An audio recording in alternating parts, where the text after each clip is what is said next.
You and I know that Nigerians are scattered all over the whole world, and they are like a sheep without shepherd. No one to watch out for them, even when they are gotten missing.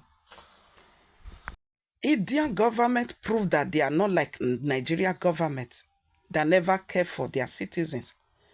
They stood up for their citizens that got missing in Canada while they were looking for greener pastures. You be listening to this. Please be careful, Nigerians. In the last decade, a new trend emerged in India, the Canada obsession. All you had to do was pick a youngster, just ask them, where do you want to study or work? More often than not, the answer was Canada. It was like the golden ticket, just get there and everything will be fine. But maybe not.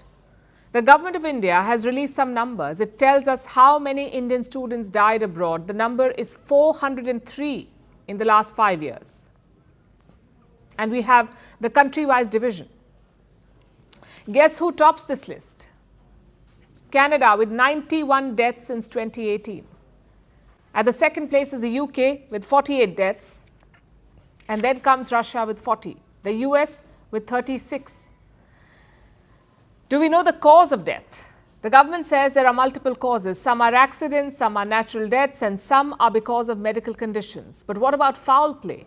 The Foreign Ministry spokesperson was asked about this. Listen to his response.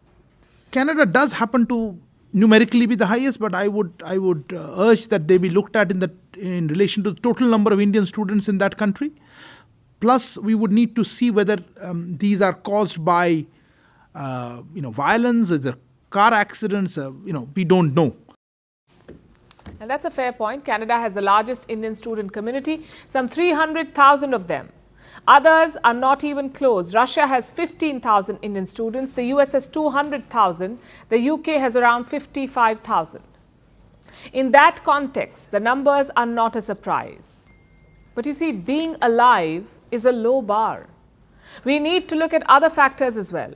Like, is there discrimination? Are your basic needs taken care of? Has the move abroad worked? And for many Indians in Canada, the answer is no. Let's look at discrimination first. Indians and Indian establishments have become a target recently. More than a dozen temples have been attacked since 2022. So have Indian businesses. Many of them have complained of extortion. This week, the South Asian business community met opposition leader John Rustad. They said gangs threaten their shops. But it's not just vandalism and extortion. In some cases, Indians have been killed. Like 21-year-old Karthik Vasudev, he was shot dead last year outside a metro station. Or Harmandeep Kaur.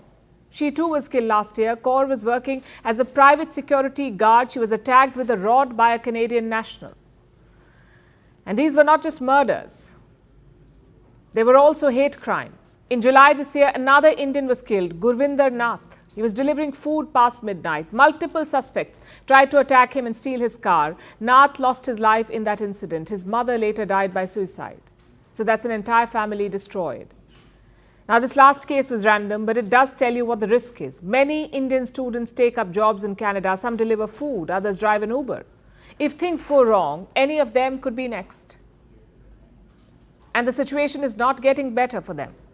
This week, 3 movie halls showing Indian films were targeted, all of them in Toronto. All of them within a space of 3 hours.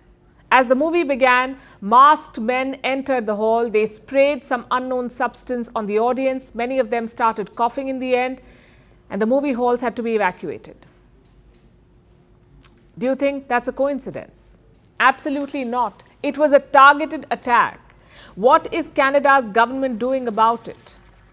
They say they're investigating, like they're investigating all the other cases. But where is the political will?